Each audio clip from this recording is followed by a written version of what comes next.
হাসপাতালের লাইসেন্স বাতিল করা হয়েছে। আদ্দিন হসপিটাল, সেখানে গরিব মানুষদেরকে মাত্র 250 টাকায় কিডনি ডায়ালিসিস করতে দেয়া হতো।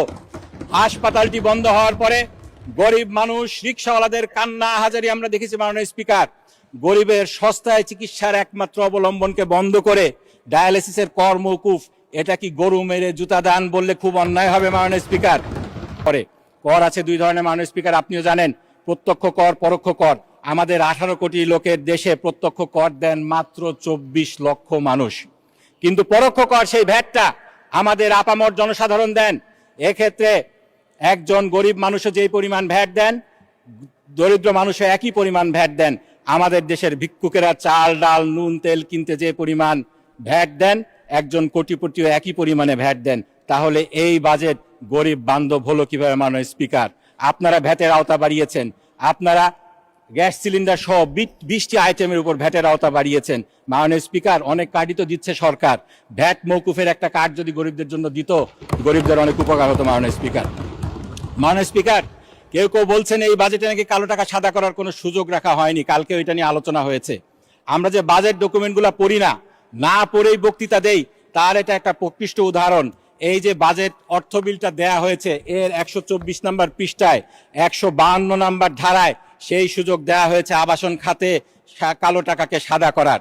এই কালো টাকাকে সাদা করার সুযোগ দেয়ার সবচেয়ে বড় ভুক্তভোগী হবে মধ্যবিত্ত শ্রেণী, যারা তাদের সারা জীবনের সঞ্চয় দিয়ে একটি ফ্ল্যাট বা মাথা গোঁজার ঠাঁই কিনতে চান।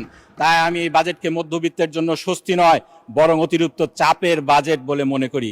প্যারাডক্সিক্যালি মাননীয় স্পিকার, বাজেটে জনগণের স্বস্তি প্রদানের উদ্দেশ্যে বলা হয়েছে কিডনি ডায়ালিসিস ফিল্টার আমদানিতে 5% অগ্রিম কর মওকুফ করা হবে। এতে কিডনি ডায়ালিসিসের খরচ 800 টাকার মতো কমে যাবে, মোটামুটি 2000 টাকায় নেমে আসবে। মাননীয় স্পিকার, এই বাজেট দেওয়ার 2 দিন আগে একটি হাসপাতালের লাইসেন্স বাতিল করা হয়েছে, আদ্দিন হসপিটাল। সেখানে গরিব মানুষদেরকে মাত্র 250 টাকায় কিডনি ডায়ালিসিস করতে দেয়া হতো। হাসপাতালটি বন্ধ হওয়ার পরে গরিব মানুষ, রিক্সাওয়ালাদের কান্না হাজারি আমরা দেখেছি। মাননীয় স্পিকার, গরিবের সস্তায় চিকিৎসার একমাত্র অবলম্বনকে বন্ধ করে ডায়ালিসিসের কর মওকুফ, এটা কি গরু মেরে জুতা দান বললে খুব অন্যায় হবে মাননীয় স্পিকার? এই বাজেটে উন্নয়নের অনেক বড় বরাদ্দ রাখা হয়েছে, কিন্তু প্রশ্ন হলো এই অর্থ কাজে লাগানোর মতো সক্ষমতা আমাদের কতটুকু আছে, সেটা কি যাচাই হয়েছে কিনা, আর কতটুকু লুটপাট হবে? আমরা যারা তৃণমূলে কাজ করি তারা জানি এডিপির বরাদ্দের 50% উন্নয়নের কাজে লাগে না। আমাদের সংবিধানে উন্নয়নের বরাদ্দ কিভাবে খরচ হবে সেটার হিসাব সংসদে অ্যাপ্রোপ্রিয়েশন অ্যাকাউন্টের মাধ্যমে দেয়ার বাধ্যবাধকতা রয়েছে। সংবিধানের 90 ধারা, 132 ধারা, সরকারি অর্থ এবং বাজেট ব্যবস্থাপনা আইনের 2009 সালের 17তম ধারায় এই বাধ্যবাধকতা রয়েছে। কিন্তু মাননীয় স্পিকার, এই আইনের ফাঁক গলে এই হিসাব সময় মতো কখনোই দেয়া হয় না। 6 বছর পরে হিসাব দেয়া হয়।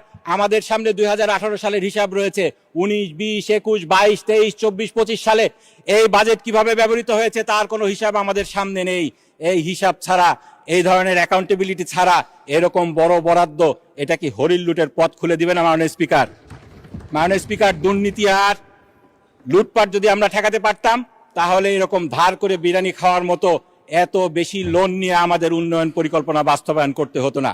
এক্ষেত্রে একটা উদাহরণ দেব মাননীয় স্পিকার, আমাদের চিনি শিল্প আমাদের দেশে দীর্ঘদিনই লস প্রজেক্ট।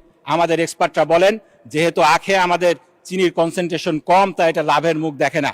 2001 সালে যখন জোট সরকার ক্ষমতায় ছিল, সেই সময় প্রথম দিকে এই সুগার ইন্ডাস্ট্রির লস ছিল 1.18 বিলিয়ন টাকা মাননীয় স্পিকার।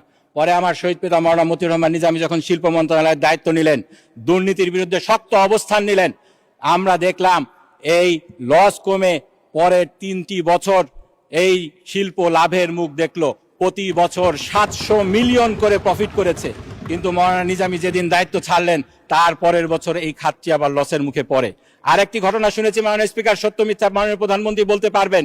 মাননীয় প্রধানমন্ত্রীর দপ্তরে নাকি একটা হোটেল থেকে দুপুরের খাবার সাপ্লাই করা হতো, সেটার নাকি খরচ নেওয়া হতো মাথা পিছু 950 টাকা করে। তিনি তার বাসভবন যমুনাতে এটা রান্না করে খাবার ব্যবস্থা করেছেন, খরচ নেমে এসেছে 150 টাকায়। আমাদের দেশের হরিণ লুট কিভাবে হয় তার এটা একটা প্রকৃষ্ট উদাহরণ। এ ধরনের হরিণ লুট আমরা অনেক দেখেছি। আমরা দেখেছি পদ্মা সেতু, রূপপুর বিদ্যুৎ কেন্দ্র, মেট্রো রেল, কিভাবে হরিণ লুট হয়েছে। একই পদ্ধতিতে একইভাবে যদি অ্যাকাউন্টেবিলিটি সক্ষমতা যাচাই ছাড়া এরকম বরাদ্দ দেওয়া হয় তাহলে এই বাজেটকে লুটপাটের পরিকল্পনা বললে কি খুব অন্যায় হবে মাননীয় স্পিকার?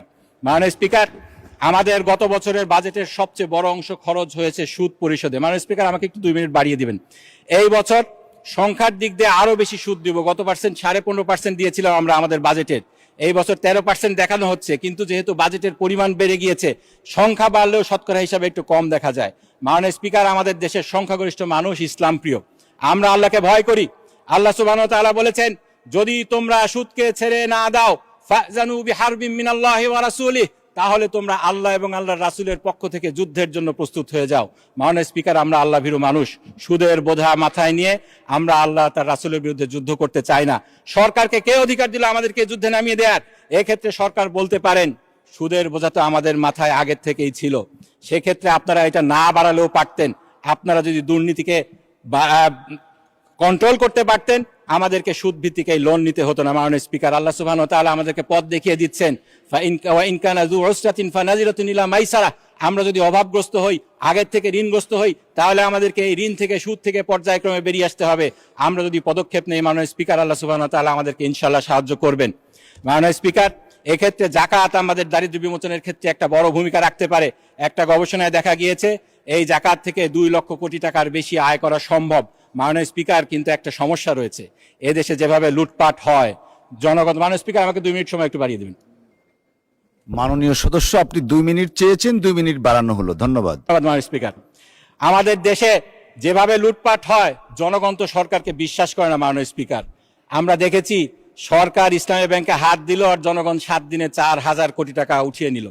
এখন জাকাত নিয়ে মানুষ কিভাবে সরকারকে বিশ্বাস করবে সেটা অন্য বিষয়।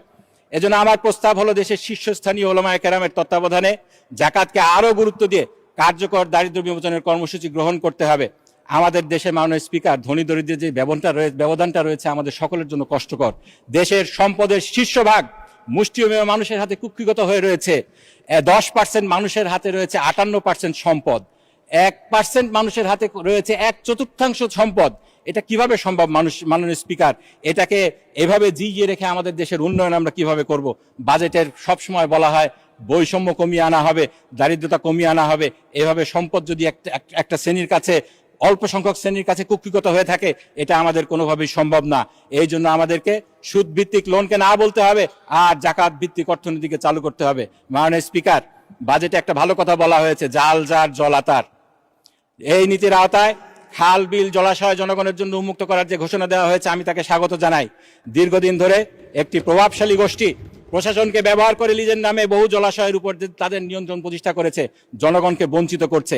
আমার নির্বাচনী এলাকা সাথিয়া ইসামতি নদীকে বদ্ধ জলাশয় আখ্যা দিয়ে এক শ্রেণীর দুর্নীতিপরায়ণ আমরা এই নদীকে লিজ দিয়ে মেরে ফেলার ষড়যন্ত্র করছে। আমি যেটা দাবি জানাচ্ছি, নদী, খাল, বিল, জলাশয় এটাকে আইন করে এই ধরনের অপপ্রচেষ্টা বন্ধ করতে হবে। জাল যার জলাতার এই নীতিকে আইনি ভিত্তি দিতে হবে।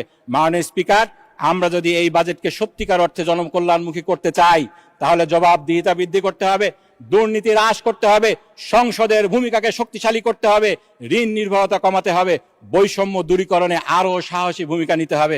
মাননীয় স্পিকার, আপনাকে ধন্যবাদ।